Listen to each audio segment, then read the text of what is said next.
नमस्कार दोस्तों, जय श्री कृष्णा। स्वागत है आप सभी का राजस्थान अड्डा 24/7 पर। और आज हम एक बेहतरीन मुद्दे के लेकर के बात करने वाले हैं कि राजस्थान पीएसआई जो आपका एग्जाम होने वाला है उसके अंतर्गत जो आपका हिंदी विषय जो है वो बिल्कुल एक महत्वपूर्ण भूमिका में है, क्योंकि 100 क्वेश्चंस आपके हिंदी विषय से आने वाले हैं और इतने ही 100 क्वेश्चंस आपके जीके है। जीके में बहुत पोर्शन पढ़ते हैं और भी सब्जेक्ट्स होते हैं, तो उन सभी से आपके आने वाले हैं। तो हिंदी की इसके अंदर एक विशेष भूमिका रह जाती है। और इसके अलावा मैं बात करूँ तो जैसे कि जीके है, तो जीके में एवरेज लगभग जो बच्चे हैं वो एक ही प्रकार के मतलब मार्ग जो मार्क्स हैं वो लेते हैं, जबकि हिंदी विषय में हम देखते हैं कि उनके अंदर बहुत अंतर भी देखने के लिए मिलता है कि कोई बच्चा 120 पर भी रह गया तो कोई 180 190 तक जा रहा है। तो इसलिए हिंदी की भूमिका जो है वो आपकी पीएसआई के अंतर्गत बहुत महत्वपूर्ण हो जाती है।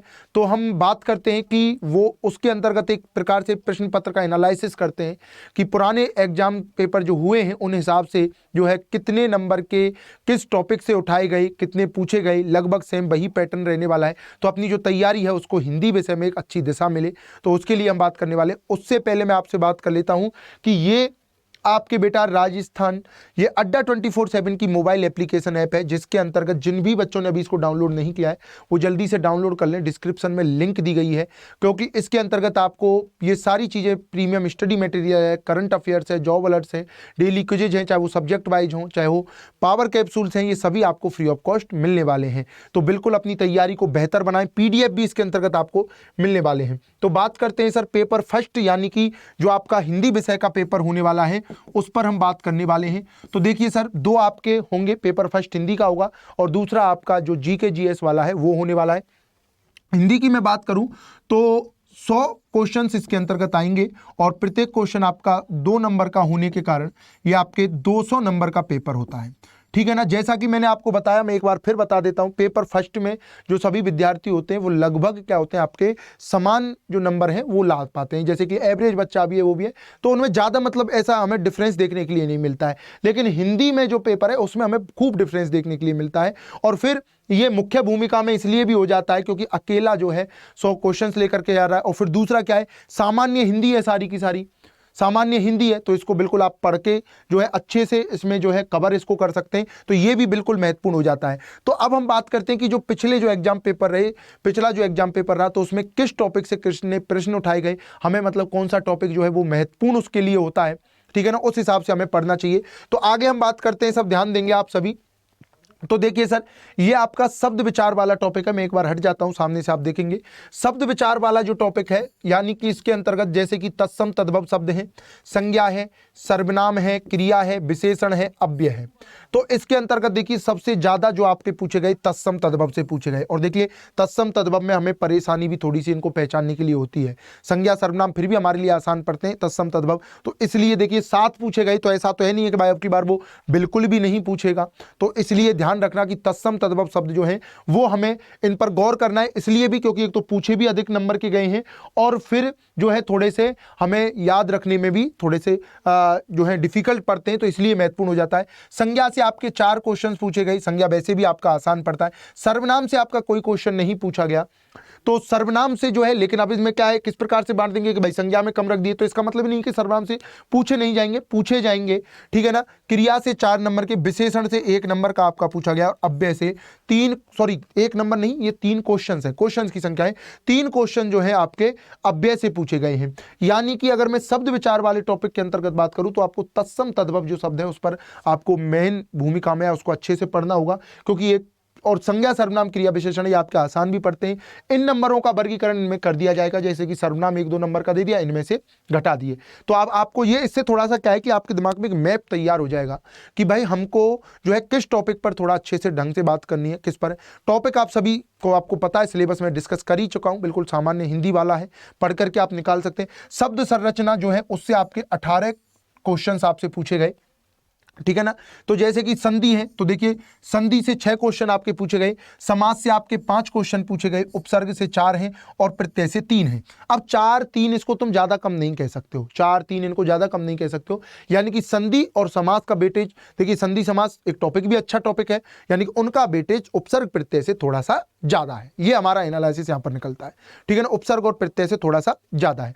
उसके बाद जो ये व्याकरणिक कोटियां, जब हम सामान्य आप हिंदी परीक्षा किसी में भी देते हो तो ये व्याकरणिक कोटियां हमें देखने के लिए नहीं मिलती हैं बहुत सारे एग्जाम्स में, लेकिन यहाँ पर हमको मिलती हैं साहब, है ना। तो इसके देखिए लिंग पुरुष वचन जो है, इसमें से पिछली बार एक भी क्वेश्चन नहीं पूछा गया। वाच्य से 4 क्वेश्चन पूछे गए, वाच्य से अब की बार भी ज्यादा क्वेश्चन पूछे जाएंगे, क्योंकि वाच्य एक बहुत ही आसान टॉपिक तो पड़ता है, लेकिन इसमें जो आंसर्स होते हैं क्वेश्चन लगाना वो थोड़ा सा कठिन पड़ जाता है, क्योंकि बच्चे इसमें कंफ्यूज जरूर होते हैं, ज्यादा होते हैं। तो बिल्कुल वाच्य में से जो है क्वेश्चंस अब की बार भी आपसे ज्यादा पूछे जाएंगे। पक्ष है, वृत्ति है, काल है, परसर्ग है, परसर्ग कारक, देखिए वो महत्वपूर्ण जो टॉपिक है उनमें से क्वेश्चन ज्यादा उठा रहा है।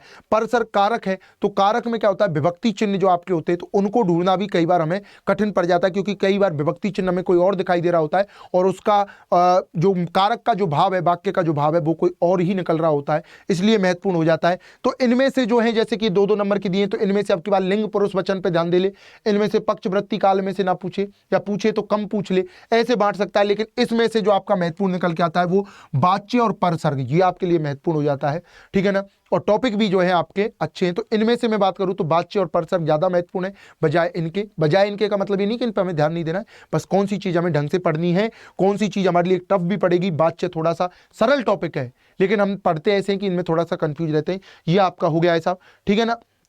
इसके बाद मैं आपसे आगे बात करूं सर, ठीक है ना, आगे हम बात करते हैं। तो यहां पर ध्यान देंगे, ये शब्द ज्ञान से आपके टॉपिक लिए गए, शब्द ज्ञान से। तो देखिए सर, ये पर्यायवाची है, विलोम है, शब्दयुग्म है, वाक्यांश के लिए एक शब्द। देखिए वाक्यांश के लिए एक शब्द में से मैं बात करूं तो ये बड़ा पसंदीदा टॉपिक है।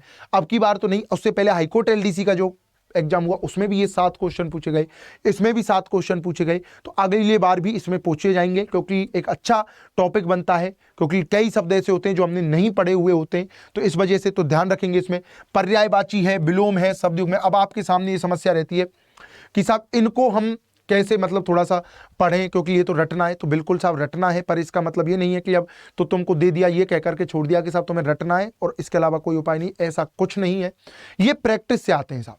जैसे तुम पर्यायवाची शब्द की एक प्रैक्टिस कर रहे हो, मैं हमेशा पहले भी क्लासों में यही कहता रहा हूँ, पर्यायवाची शब्द की तुम प्रैक्टिस कर रहे हो, उसके अंदर तुमने क्वेश्चन कोई हल किया और तुमको पता है कि इसका पर्यायवाची है, लेकिन तुम उसमें से कोई 2 ऑप्शन है, एक ऑप्शन है, उसका अर्थ नहीं जानते हो, तुम उसको अर्थ कहीं से भी ढूंढो, उसका अर्थ याद करो। ज्यादा से ज्यादा जितने शब्द तुम्हें नए मिलते चले जाएं हिंदी भाषा में, ये नस है साहब। संधि हो, समास हो, पर्यायवाची, विलोम, शब्दयुग्म, वाक्यांश के लिए एक शब्द, समश्रुति भिन्नार्थक शब्द जो शब्दयुग्म को ही कहा जाता है, अनेकार्थी शब्द, इन सभी में आपका क्या है, एक ही चीज काम आने वाली है। जितने ज्यादा शब्दों का अर्थ तुम्हें पता है वो आपके लिए महत्वपूर्ण होने वाला है। शब्दों का अर्थ सीखें, यानी कि इसके अंदर एक ही चीज है, मोर प्रैक्टिस, प्रैक्टिस, बस और कुछ नहीं है साहब, ठीक है। मेरी क्लास आपके लिए चलती है ये आपके राजस्थान एसआई के लिए हमारी क्लास चल रही है। एक आपकी चल रही है सुबह 8 से 9, जिसमें मैं आपको थ्योरी पढ़ाता हूं। चलो थ्योरी तो आपने कहीं भी कर ली होगी, कहीं कोई दिक्कत नहीं है, लेकिन 3 से 4 बजे हमारी दोपहर में एक एमसीक्यू की क्लास चलती है, जिसमें हम इन्हीं चीज़ों पर प्रैक्टिस करते हैं। देखिए धीरे धीरे ही परिष्करण होता है। आप आज गलतियां करेंगे, धीरे धीरे गलतियों की संख्या कम होगी और फिर आप में परिशुद्धता आएगी, ऐसे ही पढ़ा जाता है। तो इसके अंतर्गत आपके पर्यायवाची शब्द और वाक्यांश के लिए एक शब्द महत्वपूर्ण हो जाते हैं। ये देखिए आपके पारिभाषिक शब्दावली इससे 7 हैं, तो बड़ा महत्वपूर्ण हो जाता है। मुहावरे और लोकोक्ति 9 नंबर आपके लिए, 9 क्वेश्चन 18 नंबर आपके लिए बहुत ही मतलब क्या बोलते हैं, बहुत ही महत्वपूर्ण चीज साबित होगी, क्योंकि ये मुहावरे और लोकोक्ति क्या होते हैं, ये बोनस का काम करेंगे, क्योंकि ये सभी हम जानते हैं। ज़्यादातर शब्दों को हम यूज करते हैं, इनमें तो यूज करते हैं तो हमें ज़्यादा समय याद ही रहते हैं, इसलिए आप ध्यान रखेंगे। मुहावरे और लोकोक्ति, ब्राह्म चिन्ह है 2 नंबर के पूछे गए, 2 क्वेश्चन पूछे गए। शब्द शुद्धि 6, ये शब्द शुद्धि के लिए भी सर प्रैक्टिस है, मैं रोज प्रैक्टिस कराता हूं। ज़्यादातर शब्द शुद्धियों में, वाक्य शुद्धि में भी देखिए मैं ये कहूँ आपको कि ऐसा नहीं है कि भाई वाक्य शुद्धि के लिए कोई नियम है या कुछ है। वाक्य शुद्धि के लिए आप क्वेश्चन करते जाएंगे, तो जब हम यहाँ पर क्वेश्चन करेंगे तो टाइप आपका जो है वो बिल्कुल वहाँ पर रिपीट हो जाएगा, उससे आपको आसानी होगी। वाक्य रचना से 4 पूछे गए, तो अब आपको आइडिया लग गया होगा। मैंने इसको 5 भागों में आपके लिए विभाजित किया, तो किस भाग से किसने क्वेश्चन पूछे गए, कौन सा महत्वपूर्ण हो जाता है। तो ये आपके पुराने प्रश्न पत्र के आधार पर आने वाला जो प्रश्न पत्र उसका कुछ एक लगभग समानता वाला आपका जो है एनालिसिस है उस हिसाब से अपनी तैयारी को आगे दें। इसके अलावा आपको कोई और क्वेश्चन पूछना हो, कोई और चीज़ आपको चाहिए हो, सर हमें ये भी बता दीजिए, ये भी हमारे मन में एक वो है, तो आप यहाँ पर इस वीडियो के नीचे सर कमेंट सेक्शन में कमेंट छोड़ जाइए। उसके लिए भी मैं आपके लिए इस प्रकार से अलग से वीडियो ले आऊँगा। इस और आगे बात करूँ तो ये राजस्थान अड्डा 24/7 की मोबाइल एप्लीकेशन ऐप है, इसको डाउनलोड कर लीजिए। समय का यूटिलाइज करने के लिए आपके लिए बड़ा महत्वपूर्ण है, ठीक है ना। इसके अंतर्गत आपका करंट अफेयर्स हैं, करंट अफेयर्स की कोई चीज़ 1 मिनट में आपने पढ़ ली, ठीक है, समझ रहे हो। करंट अफेयर्स की कोई चीज़ आपने पढ़ ली सब्जेक्ट वाइज, अरे ले मेरे पास 15 मिनट है, ले मैं एक क्विज ही लगा लेता हूँ, सब्जेक्ट वाइज क्विज आपने लगा ली, सारी क्विज लगा ली। कोई मैगजीन आपने पढ़ ली, कोई पावर कैप्सूल आपने पढ़ लिया। इस प्रकार से अपने समय को बचा करके तैयारी को बहुत बेहतर बना सकते हैं। फ्री ऑफ कॉस्ट है, डिस्क्रिप्शन में लिंक दी गई है। उम्मीद करते हैं सर सेशन पसंद आया होगा, और आपको इसके अलावा कोई जानकारी चाहिए तो कमेंट में छोड़ जाना, मैं उसके लिए एक अलग से सेशन ले आऊँगा। तो मिलते हैं सर अपनी क्लासों में सुबह 8 से 9 और दोपहर को कितने बजे, 3 से 4। तब तक के लिए सभी बच्चों को नमस्कार, जय श्री कृष्णा।